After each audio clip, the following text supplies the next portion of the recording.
যুক্তরাষ্ট্র ও ইরানের মধ্যকার যুদ্ধবিরতি কাগজে কলমে বন্দুক থেমে থাকলেও পর্দার আড়ালে বাড়ছে অবিশ্বাস, পাল্টা অভিযোগ আর কূটনৈতিক চাপ। এমনই এক সময় মার্কিন প্রেসিডেন্ট ডোনাল্ড ট্রাম্প স্পষ্ট ভাষায় জানিয়ে দিয়েছেন, ইরানের দেওয়া জবাব তার কাছে সম্পূর্ণ অগ্রহণযোগ্য। এতে কয়েক সপ্তাহ ধরে টিকে থাকা যুদ্ধবিরতির ভবিষ্যৎ নিয়ে নতুন করে উদ্বেগ তৈরি হয়েছে আন্তর্জাতিক মহলে।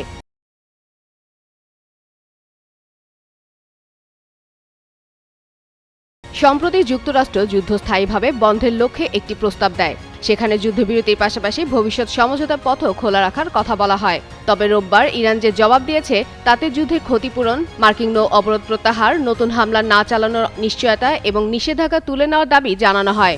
এরপরই ট্রাম্প ট্রুথ সোশ্যালে ক্ষোভ প্রকাশ করে বলেন, এই শর্ত কোনোভাবেই গ্রহণযোগ্য নয়। হোয়াইট হাউসে সাংবাদিকদের সঙ্গে আলাপকালে ট্রাম্প বলেন, ইরানের সঙ্গে যুদ্ধবিরতি এখন লাইফ সাপোর্টে আছে। তার ভাষায়, পরিস্থিতি এমন যেন একজন চিকিৎসক রোগীর বেঁচে থাকার সম্ভাবনা মাত্র 1% বলে জানাচ্ছেন। একই সঙ্গে তিনি অভিযোগ করেন, ইরান আগেও কয়েকবার সমঝোতায় সম্মত হয়ে পরে অবস্থান বদলেছে।